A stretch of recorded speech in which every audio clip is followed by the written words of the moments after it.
Last October, Grant Cardone sat in his private jet and bet you $100 of his own real money that interest rates would be at 0 by this past June. Okay, rates are coming down. I'll give everybody $100 if they don't come down. Interest rates will be 0 by June.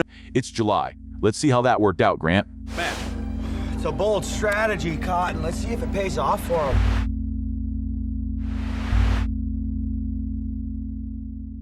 They didn't cut to 0. They cut one time, then sat frozen for 4 straight meetings. Rates today, 3.5%. And that 10-year Treasury he swore was collapsing, it went up.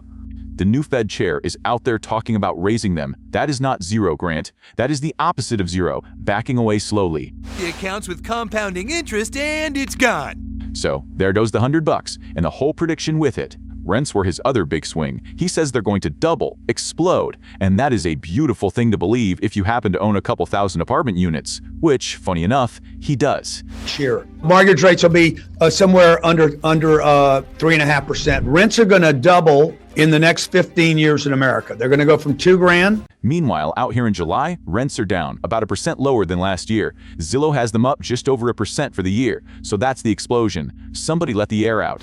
But he was a clown then. Okay, this is my favorite one. He says the day the 10-year Treasury hits 6%, the entire planet slides into a depression. 1930s, soup lines, the whole picture. So let's roll the tape. The Bonnie, she's got a bunch of really hot topics for you. If the 10-year yield hits 6%, the entire planet has a 1930 depression. I woke up to that tweet and I had a 1930 style depression just looking at that. Way to start our day, Grant. You wrote the 10-year averaged close to 7% through the 90s. You might remember the 90s, longest economic boom in modern American history, and back in 1981, it peaked near 16%. Nobody was fighting over bread. And here's the part that really gets me. During the actual Great Depression, the one he's naming, the 10-year was down around 3%. The number he says ends the world is double what we had the last time the world actually ended. Amazing. Every word of what you just said was wrong.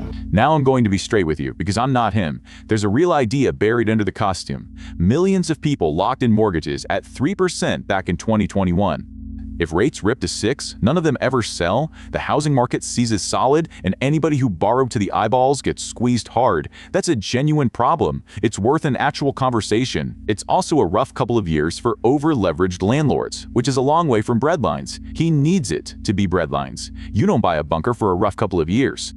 And that's the whole move. Because in the very same interview where he's telling you the global economy is about to swallow itself, listen to what else he's up to. He says Cardone Capital is adding 2,000 apartments, shooting for $6 billion in real estate this year. His own website says 5.3.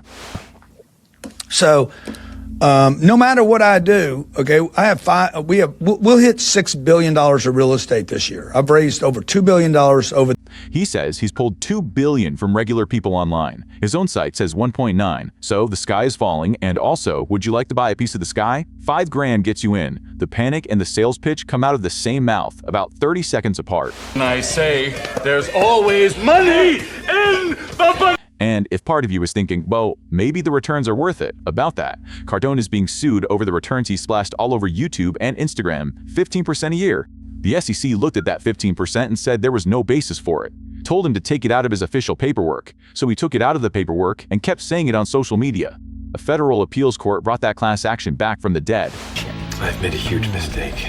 So let's add it up. He bet you $100 rates would hit 0. They didn't. He swore rents would explode. They sank. The 6% apocalypse he was asleep over, we averaged that for a decade and called it the 90s. And the fund he wants you hiding inside got its own numbers yanked by regulators.